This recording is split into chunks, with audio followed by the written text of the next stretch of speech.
Okay. Yeah.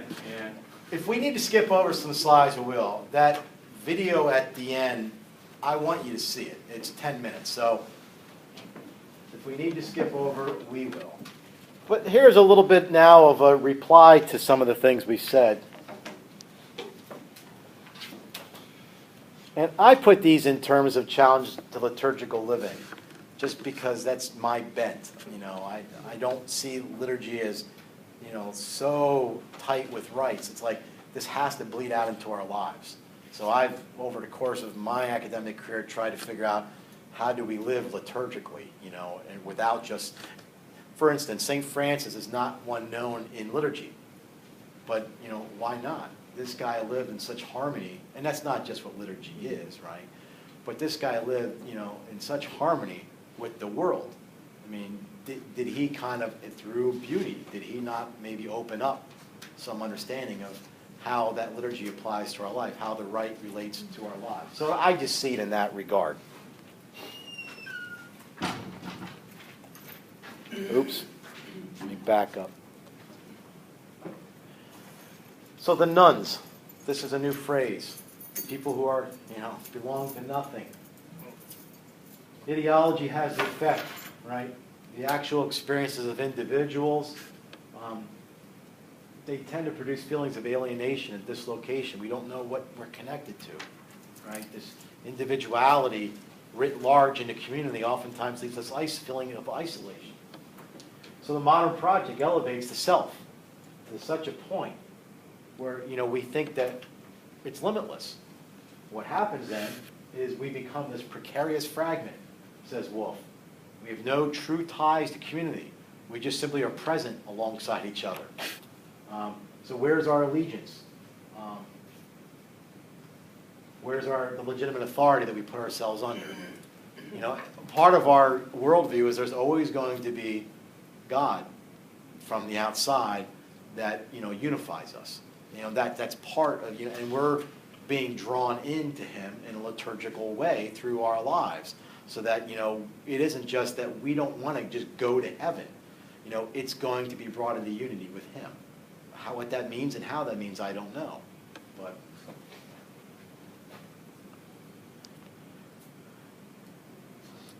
Here's a depressing chart from Pew Research.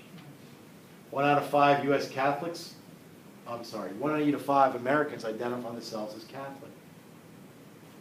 1 out of 10 say they are cultural Catholics. The majority were raised Catholic or had a Catholic parent, so these weren't unchurched, unschooled. And half of those that do not identify as Catholics are now Protestant or religiously unaffiliated. So even though we have over 1 billion Catholics, that's baptismal roll calls. We don't know. But neither does anybody else. Baptism tends to be how we determine who's where. 8% of all U.S. adults are connected to Catholicism by their parents, their spouse, or a partner. 45% of American adults are connected to Catholicism in some way. So it's not like we don't have this network, but these are hard statistics.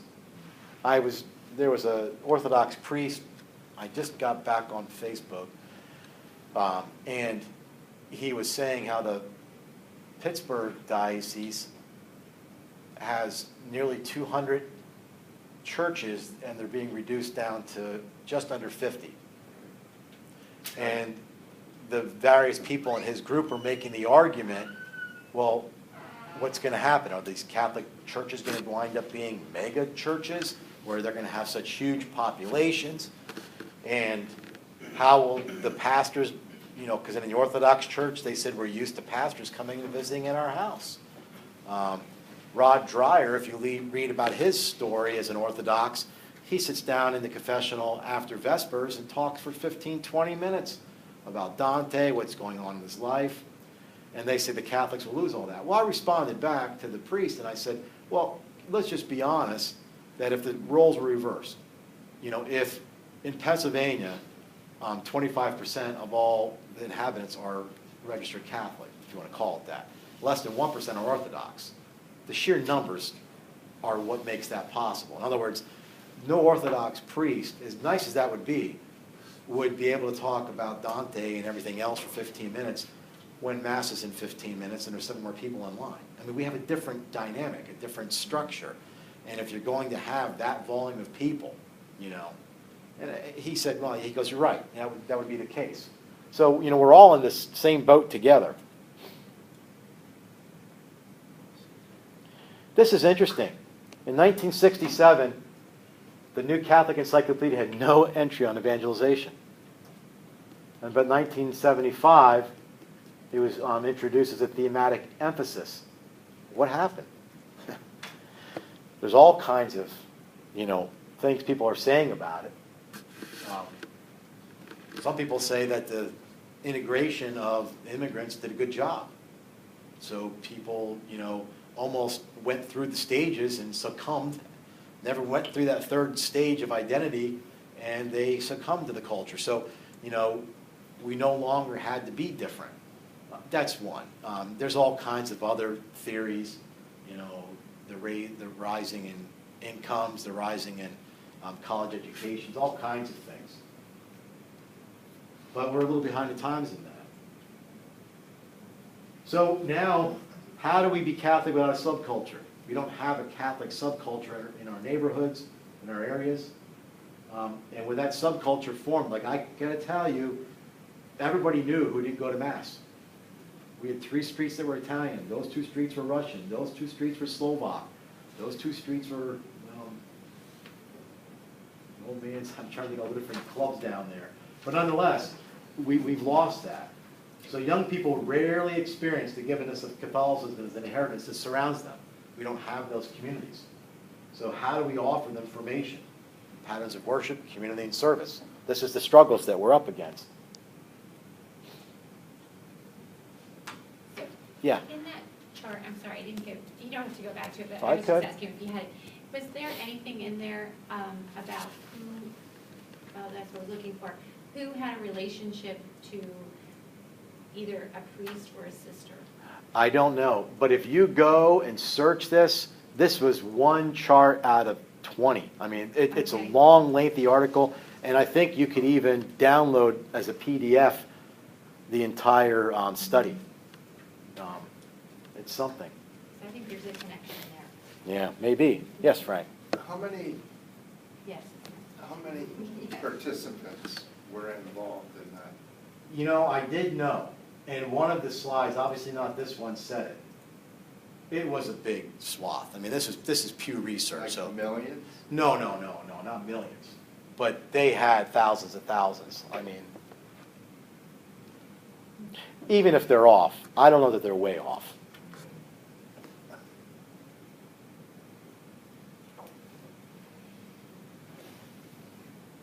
So millennials have the lowest reported Mass attendance of all generations, although, again, I already talked to you about the evangelical Catholics, who are the shining star in the whole thing.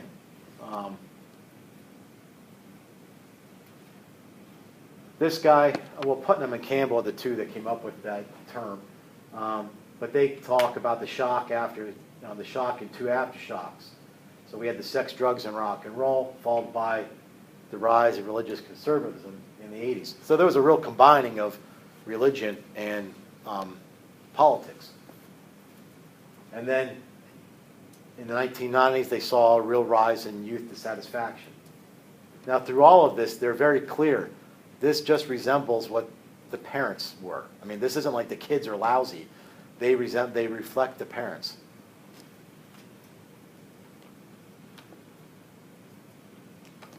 So they listen more to witnesses than to teachers. If they do listen to teachers, it's because they're witnesses. What do you mean by that? Well, in other words, you know, it's the old, they follow the people that do what they're saying. You know, we put our actions meet our words. So they don't have that innate respect for teachers as though wisdom's being passed on. But if the teacher's also a witness, then they accept it. So here from this papal document, the world shows countless signs that it rejects God. And yet, despite what many think, the world is also looking for God in unexpected ways. So that's going to be what we're going to see as we move through here. we've got to find out what their attraction is. And then how do we let them know that this is connected to God? And we're going to try to do that with beauty.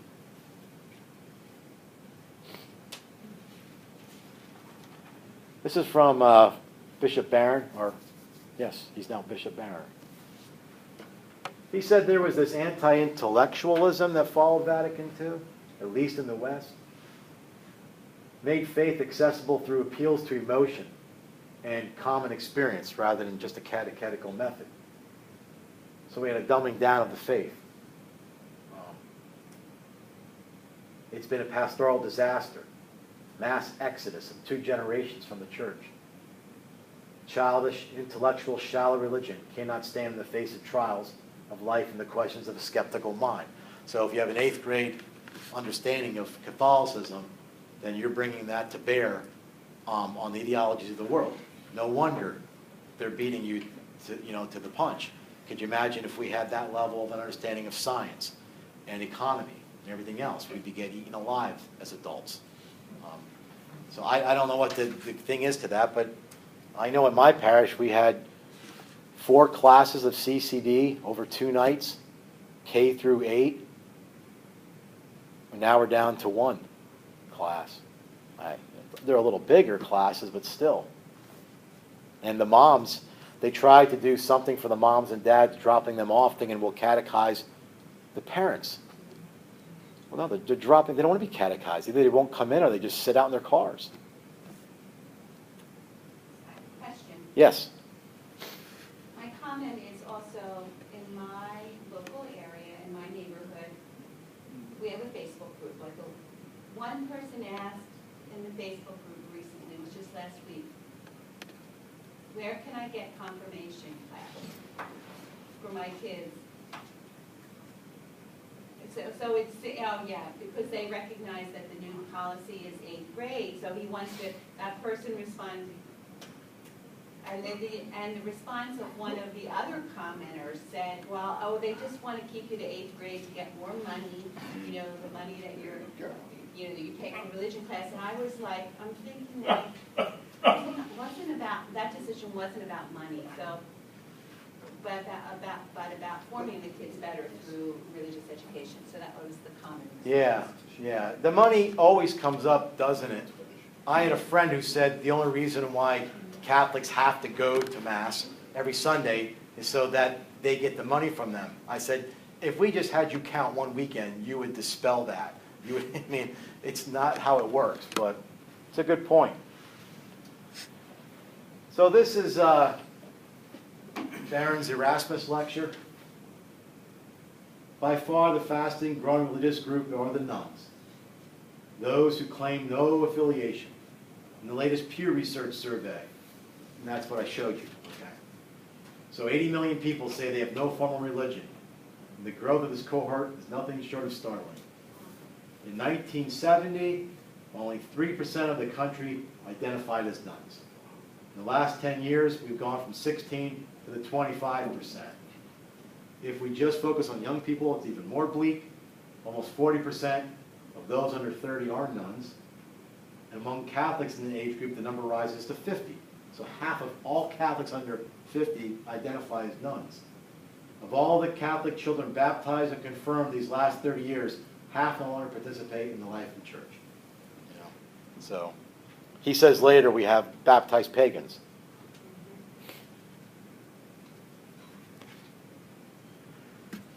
So Barron goes on to say, philosophy at the university level has degenerated into deconstruction. So there's no longer meaning that's found in things. We construct our own meaning.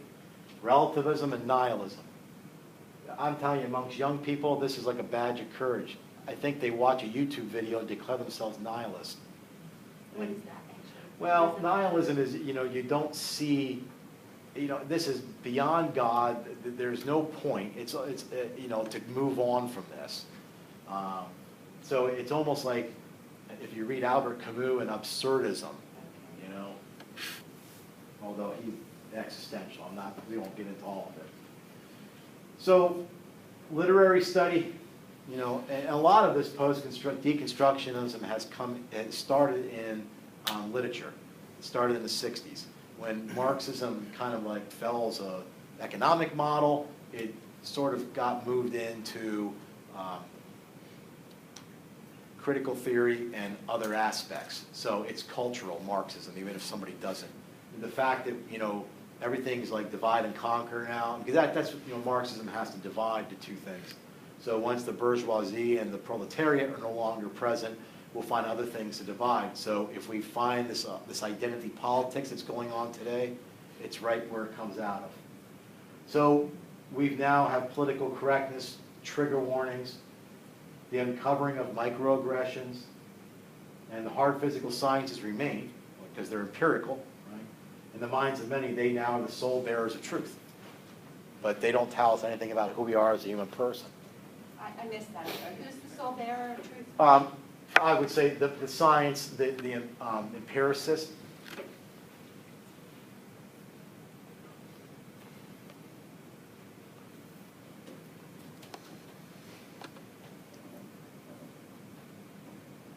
So here he says, walking in easy harmony with God, Adam was naturally in the stance of oratio. He was in mouth-to-mouth with God, vis-a-vis God.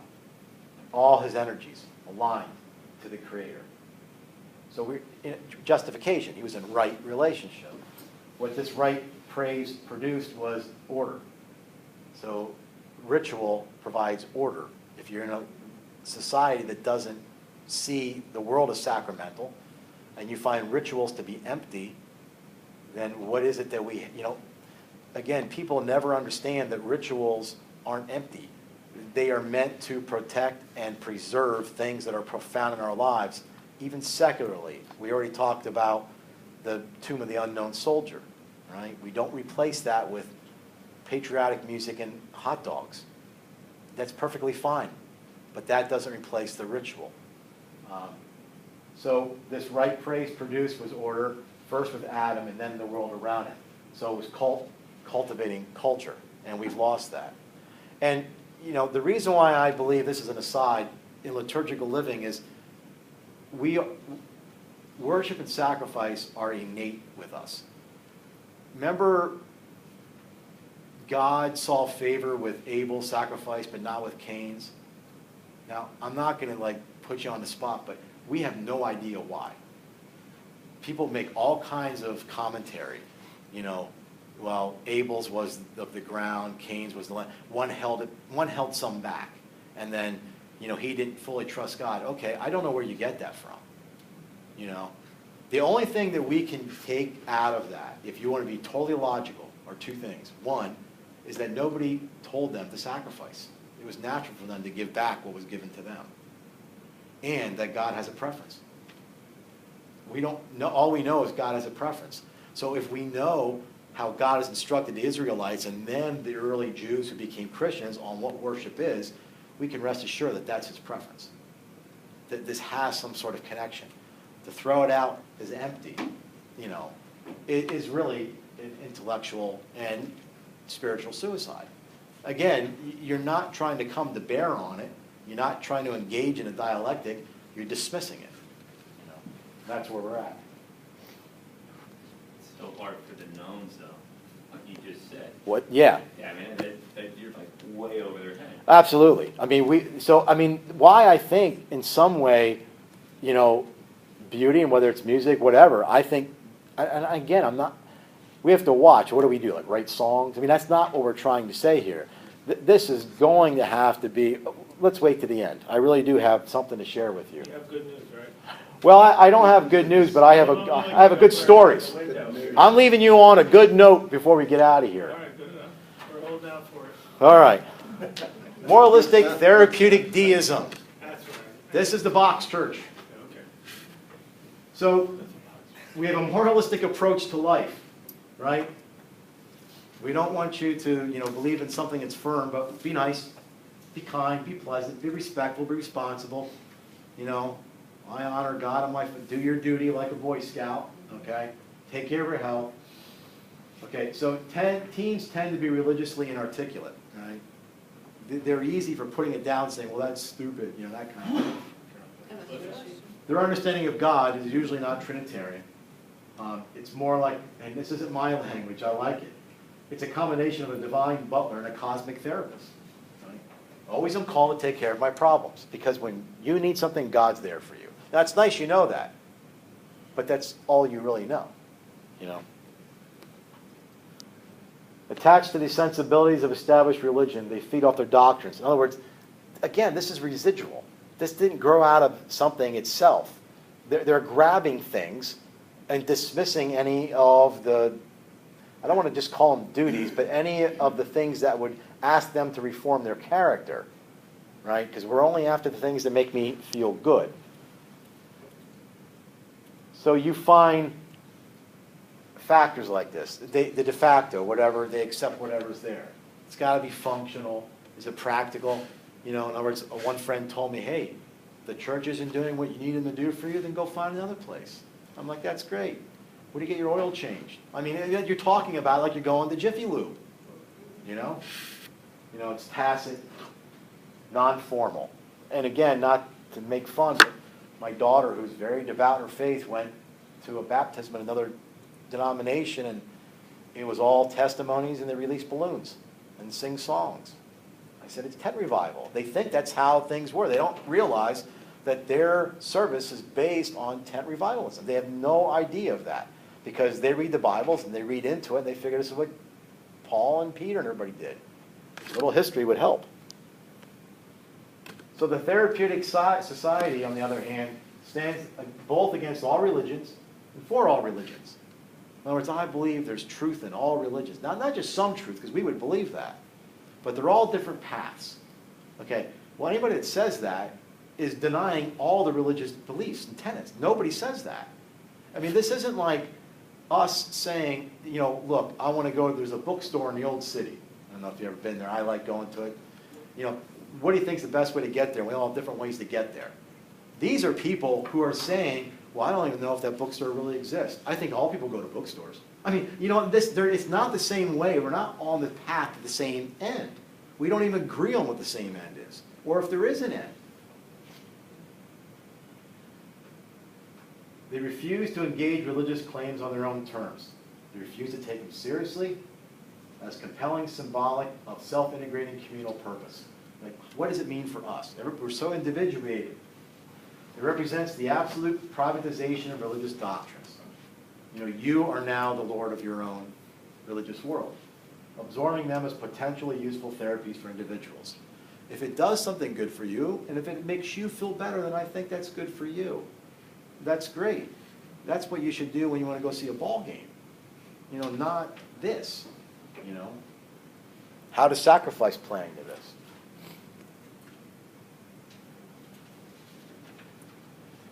Okay, this is from Archbishop Chaput's book. Has anybody read this? Okay,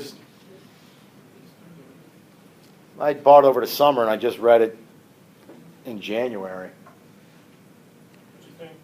I liked it. I mean, it just, you know, it's one of these books, like I have a friend who was reading Rod Dreyer's book on the Benedict option. Then he went to this other one, Out of the Ashes. And I told him, I said, I bet you're going to read Chaput's Strangers in a Strange Land next. He goes, well, how did you know? I said, it's just a logical progression. And he's a very devout Catholic. I said, and I can almost tell you what you're going to read after that. You're either going to go to the Jesus of Nazareth series, or you're going to start reading what these people read that inspired them, like Alistair McIntyre's After Virtue. I mean, you'll start to seek out the sources, you know. So Chaput tells us we're people of worship first. I mean, that's who we are. It's got to be more of an identity for us. There's no unhappy saints, so we got to stop the solemn, you know, I'm so holy, I don't smile. And we're in the world, but we're not of it. Well, we have those people, right? Oh, my God.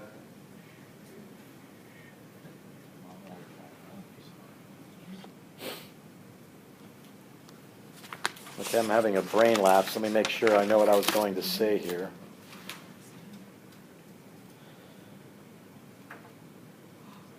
Okay. What he says here, let me just read it right out of my notes. He was talking really about supporting homosexual marriage. But he said, but I think this can apply to all our assaults on reason and revelation. That's why I put it up there. We acknowledge the professional excellence of the marketing that has made all this happen, right?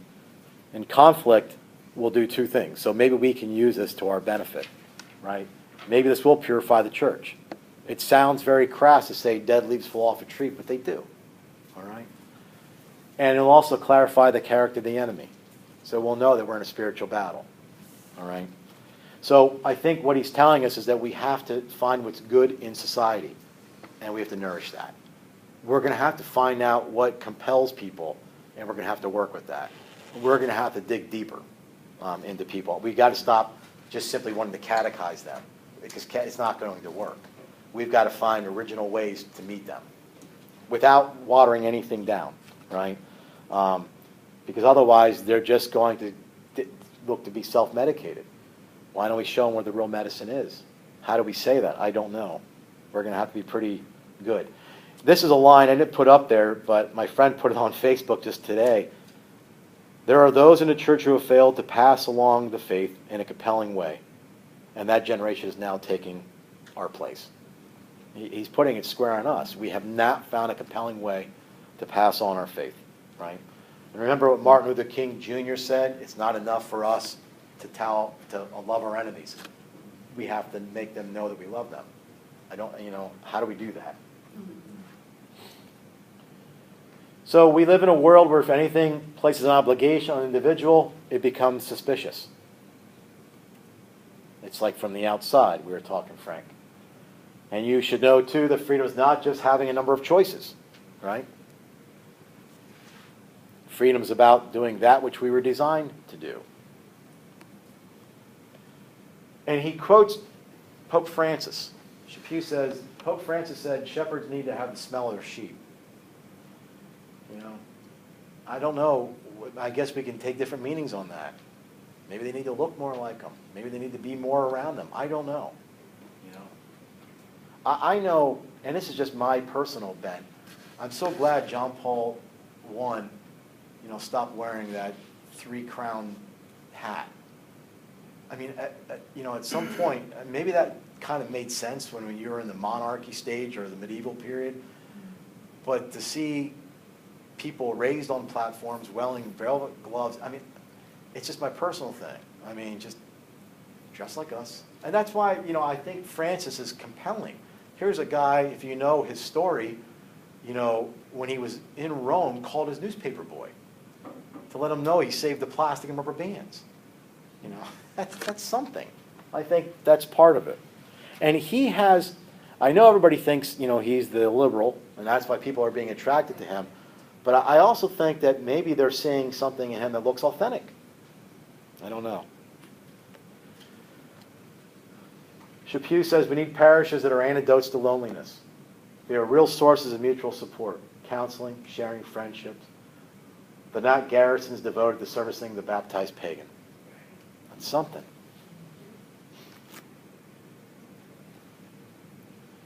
This is beautiful. St. Augustine says, my weight is my love. It's a famous line of his. You have to go back to pre-Newtonian physics, when you had fire, air, water, and such. So if you held a rock would fall. That's its natural weight.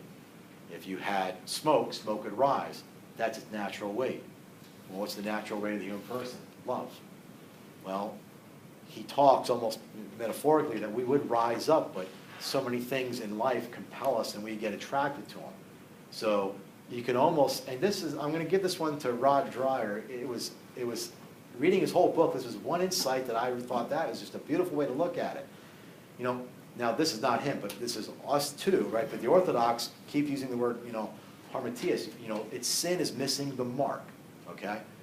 So he had come to the conclusion between him and his spiritual advisor that maybe he should think as love and goodness as light in terms like a black hole, and sin as gravity. All these things it just pulls it. It pulls it away. And it does anything it can to deflect the aim and the trajectory and the goal or the end of this. So maybe we have to start, again, this is always about changing us. What is deflecting the weight that's our love? What is holding us down? But it's a beautiful sentiment. No, it's not just a sentiment, I don't mean that, but there's more to it, but I want to make sure I leave time.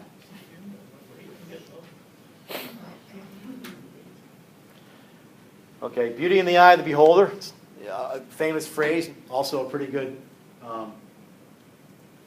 Twilight Zone episode, if anybody's seen that one. So is that true? I mean, if beauty is in the eye of the beholder, these people agree. The sophists, Socrates didn't like them. They were the people who taught you how to argue to win. We don't like them. We won't make fun of lawyers, okay? But the people who think I'll get in the argument to win, you're a modern day sophist. Hume, and Kant, it was not cognitive, right? So this was something aesthetic. So this is all very subjective. So what you find beautiful and I find beautiful, totally different things. But not everybody thinks that. St. Augustine didn't. All right. St. Augustine said that we don't just have delight in something that's beautiful because of that. It's because it's beautiful that we find delight in it.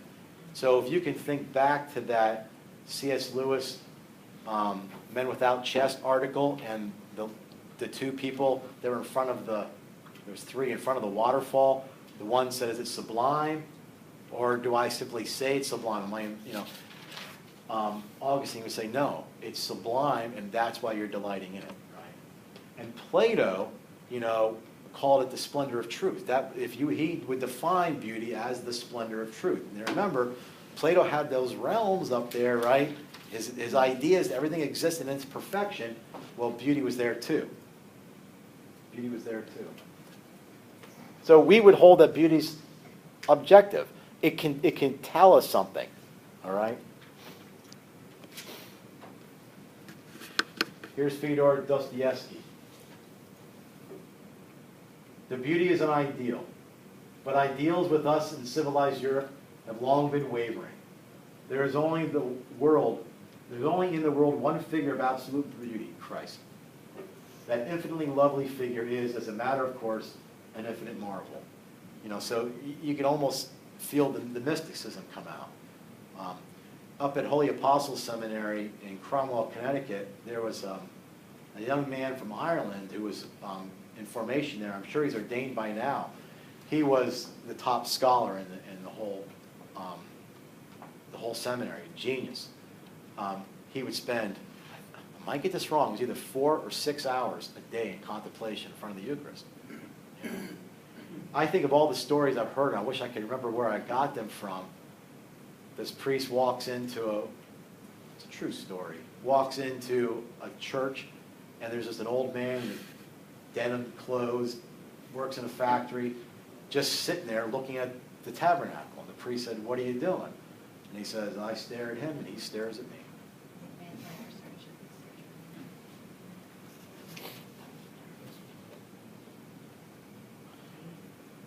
Here's Maximus the Confessor. The beautiful is identical with the good. All things seek beautiful and good at every opportunity, which we do. We're just confused on what is beautiful and what's good. We like the carbohydrates because it's a quicker rush. Right? There is no being which does not participate within them. They extend to all that is, being what is truly admirable, sought for, desired, pleased, chosen in love. This is the divine force of love, the erotic power pre-existing in the good. It has given birth to the same blessed force within us, through which we long for the beautiful and good, in accordance with the words, this is from Scripture, I became a lover for beauty. Right? Again, this is, I think, why that literature was brought at the end. So my particular dissertation I'm working on is about how love is knowledge of the other person, how it's something innate that's it's pre-will, and it draws us each to each other. Pierre Teilhard de Chardin, I can't say it in French. I wish I could think of the full quote now, but it pretty much winds up by saying, at some point, we will all come together and discover love, how it's orienting towards God, and then for the second time, in the history of man, we will have discovered fire. I mean, you know, it's going to be that kind of revolutionary, so.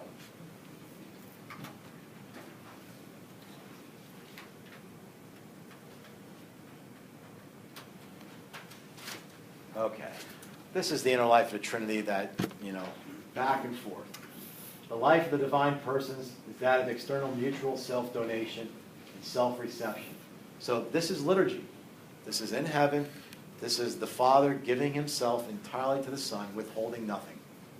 The Son receives it all, and he's continually in a sacrificial mode, and he returns it all. The Holy Spirit communicates it back and forth, and that's what we enter into as we go into our liturgy. So there, you know, so the old line, I don't know how old it is, but it's very true. If people say they don't like going to Mass or liturgy, then why do you want to go to heaven? Because that's what that is. All right?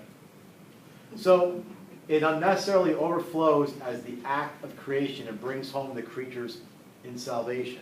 So this is God's love implanted in us, drawing us all back together in solidarity. It's just that we know that this is what we want. Nobody doesn't want love. We just are confused about what it is. And like we said before, young people will seek it in sexual, you know, situations because that's the expression they know. But they want love, but they don't want to be hurt.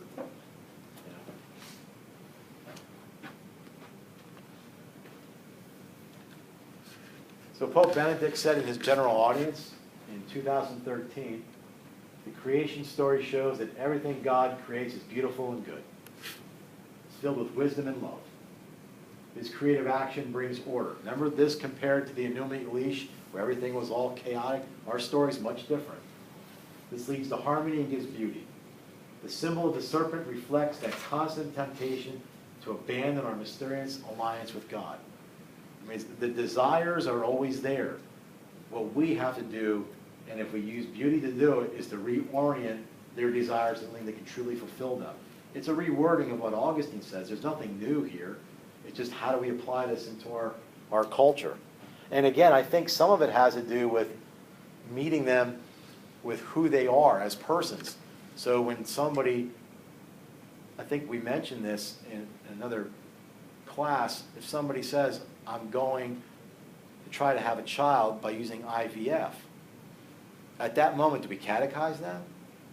If they came to you, especially if you're a deacon in a pastoral situation, I think they're pretty unclear what the church teaches on it. You can get to that point, but why not start out with the person? You know, this must be terrible. How long was it that you tried to have a child? I mean, that's a heartbreak. You know, how expensive too, right? I say, well, you didn't come to me to know what the church teaches. You know why the church is against this, right? I mean, you can build all this, but we start from a different way. I don't know about you, but I was just told this is what the church teaches, and you shouldn't really.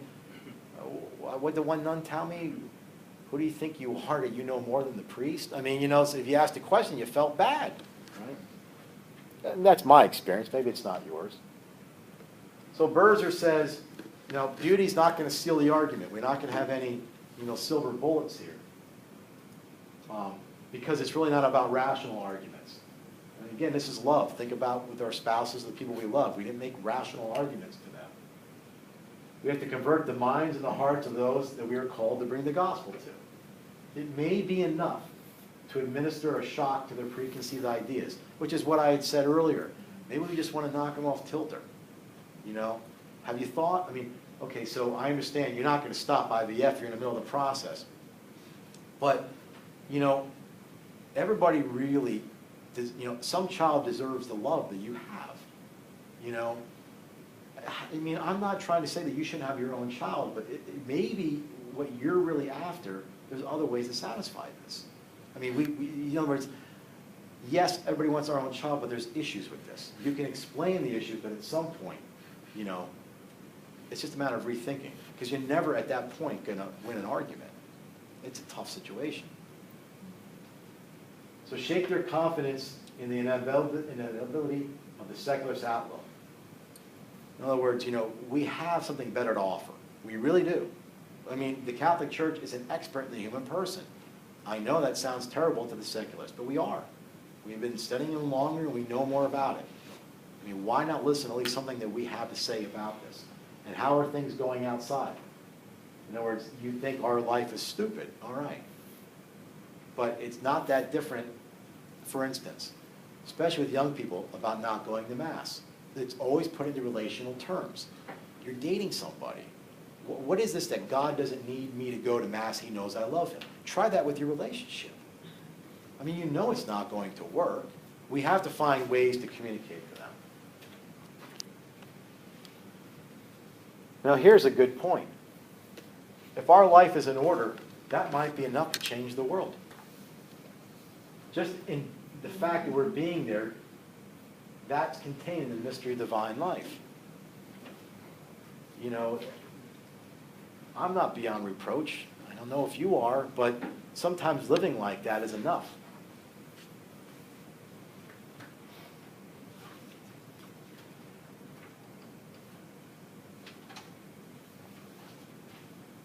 Well, we started out the whole course with the Eureka experience. How that's, like even education, that's when we learn. All of a sudden, I got it. Aha, that moment, It's like, how do we bring somebody to that point? I don't know.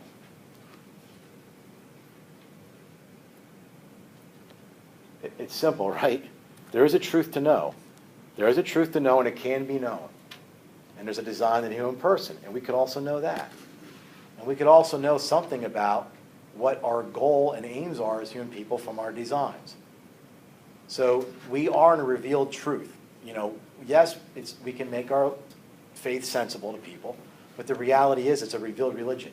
There are aspects to our faith, the Trinity, the Incarnation. Under no circumstances would you arrive to that by without revelation. It would not happen. All right?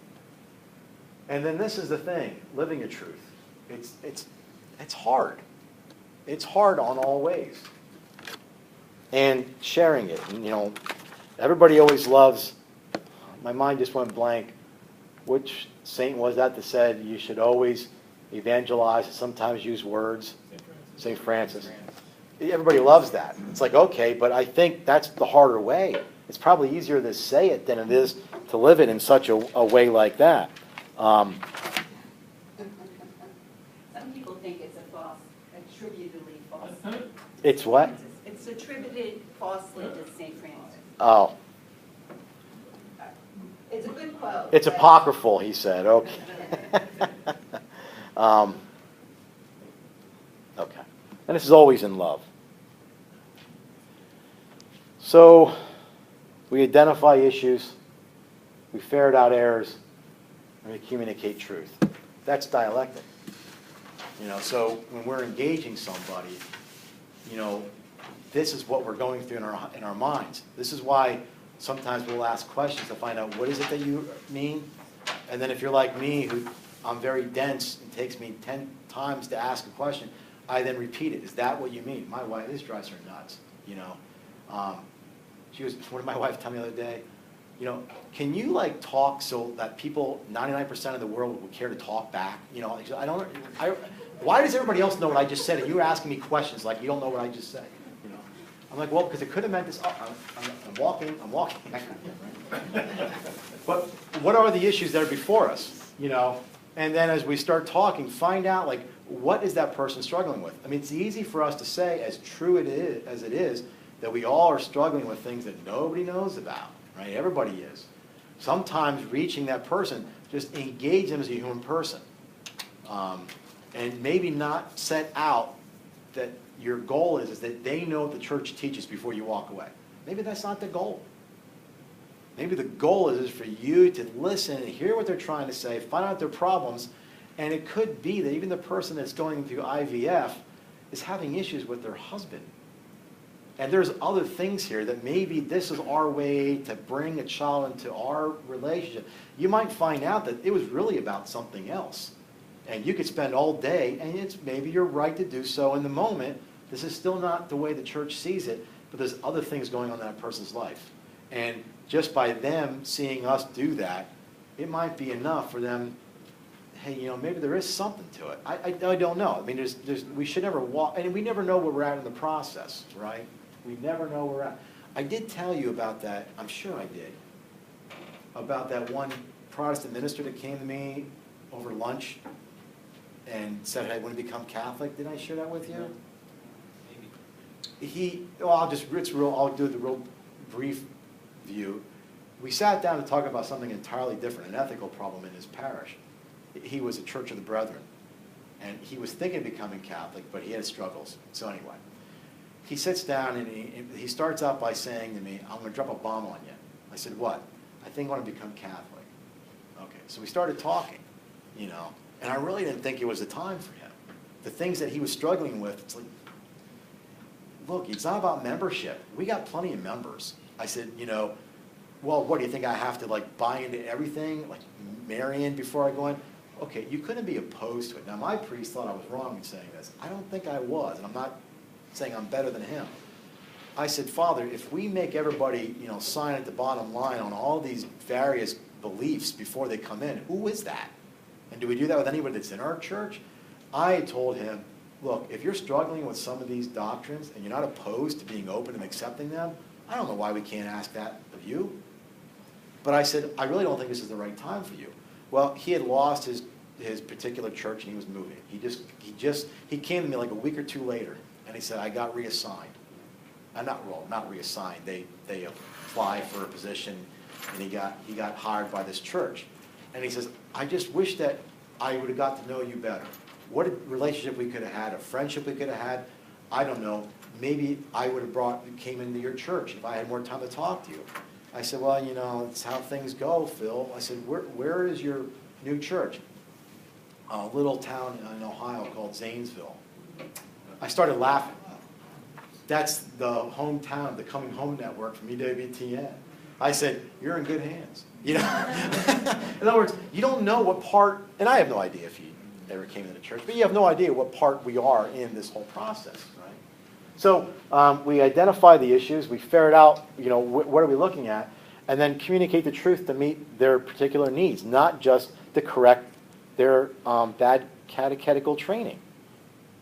Because oftentimes they know it. Okay, the privileged pathway for evangelization and dialogue. Should I try the via pulpit of Bendunas? You could sign that better than I could pronounce it. Wow. It's a pastoral way which cannot be exhausted in a philosophical approach. In other words, let's just say it in plain terms, we've got to find ways to build the bridge of beauty and truth for people. We can reach them oftentimes with beauty, but how do we then bridge this to truth? We have to figure out ways to help them make that connection. So the beauty of creation, and this is from this book, by the way. It's an orthodox spirituality. There's appeal to the world's sentiment. Let me just read this.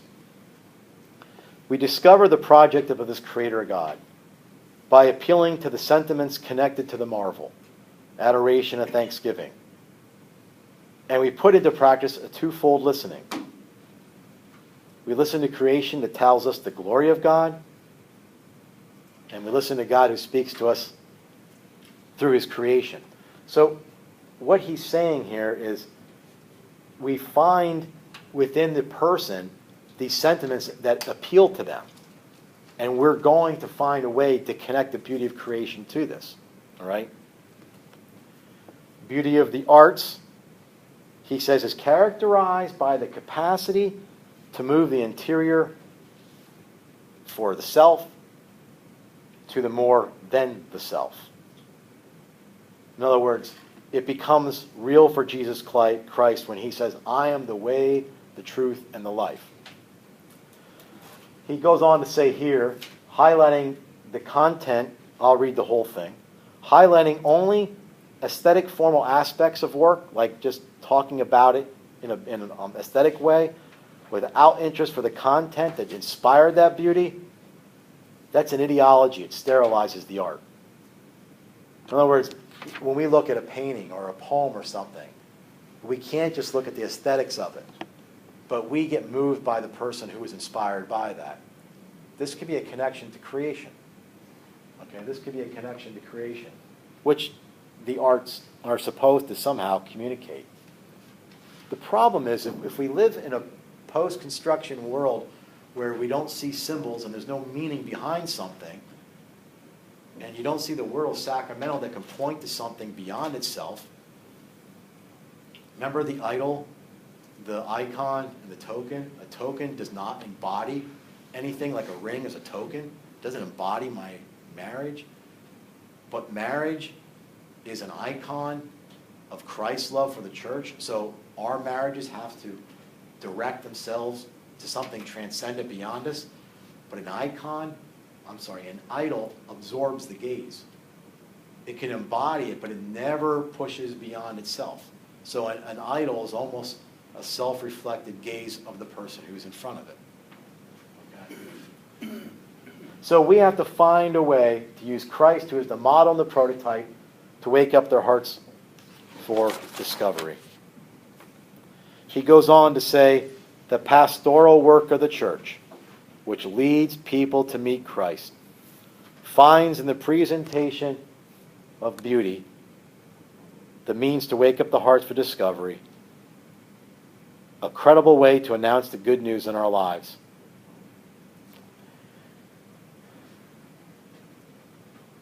You know, I looked at this before the class today, and I kept wondering, why did I put that up there? So let me read and see if it comes to me. Your good deeds does not really mean good acts in the philanthropic and moral sense, but beautiful acts, luminous and harmonious, revelations of spiritual personality. Above all, luminous face, the beautiful of the beauty that lets the interior light of men shine forth to the outside. I am sure that made some profound image on me when I first read it, and now I can't think of it whatsoever. Okay, we're in good shape for the last slide.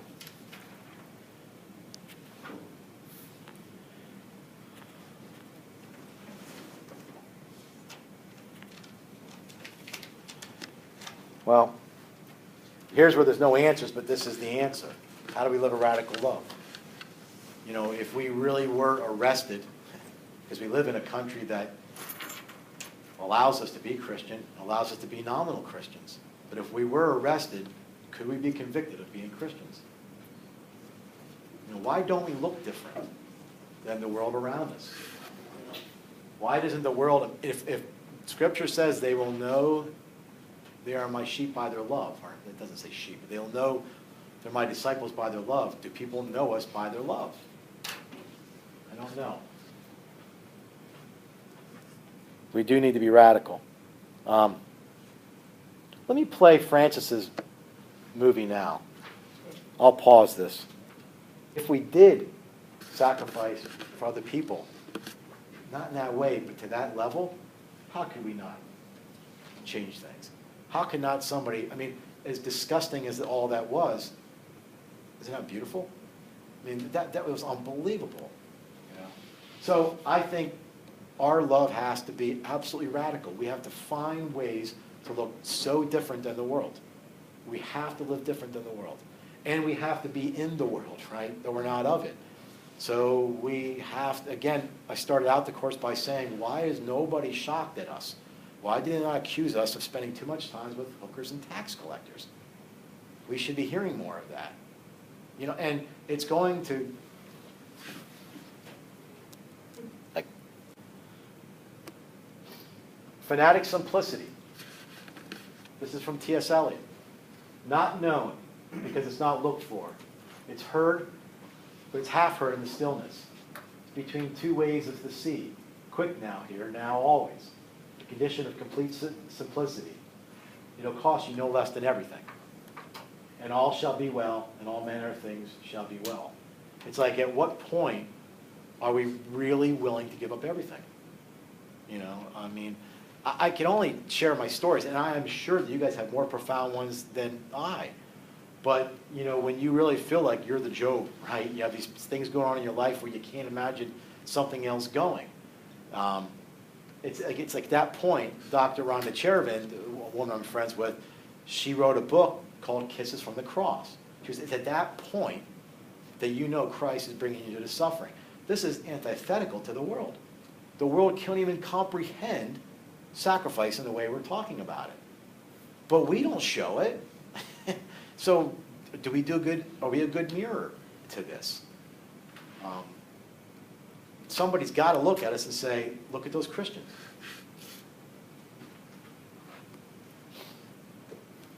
This is from John Paul II's Angelus. We don't pretend that life is all beauty. We're aware of darkness and sin, poverty and pain. We know Christ has conquered sin, and he's passed through his pain to the glory of the resurrection. So we live in the light of his paschal mystery, his death and resurrection. We are an Easter people, and Alleluia is our song. We're not looking for a shallow joy, but rather a joy that comes from faith. It grows through unselfish love that respects the fundamental duty of love in neighbor, without which it would be unbecoming to speak of joy. We realize that joy is demanding. It demands unselfishness, and it demands a readiness to say with Mary, be it done unto me according to thy word. So, I don't know. Anybody have anything to add? Anything to put in there? I think more people aren't Catholic because of me, right? I think we all could probably say that. And what does that mean? I mean, we have to find a way, and we can't catechize them. We're not going to win arguments, although we need to know the arguments. If you don't know the arguments of the truth, then you can't enter into that dialogue or that dialectic with other people. But once we know that truth, how can we communicate that? Well, we're in the middle of a culture war. And we have to know what it means to win, and that's usually conquering ourselves, right? Even Solzhenitsyn said, you people in the West are so eager to conquer the world, but yet you don't have the courage to conquer yourselves. So let's conquer ourselves. That's what virtue theory is. We work through that. And then through that, then we can enter in dialogue with our lives with other people. But I can't imagine that, wherever God puts us, whether it's a factory or whether it's behind a desk at a bank, it much doesn't matter. We have to find some way to be different. And if we can't win in with the argument, then it has to be the beauty of our lives, which is what I think we should take away with beauty will save the world, and we connect that to Christ. And we have to find a way to desecularize our activities. So that's all I got. Anything? All righty.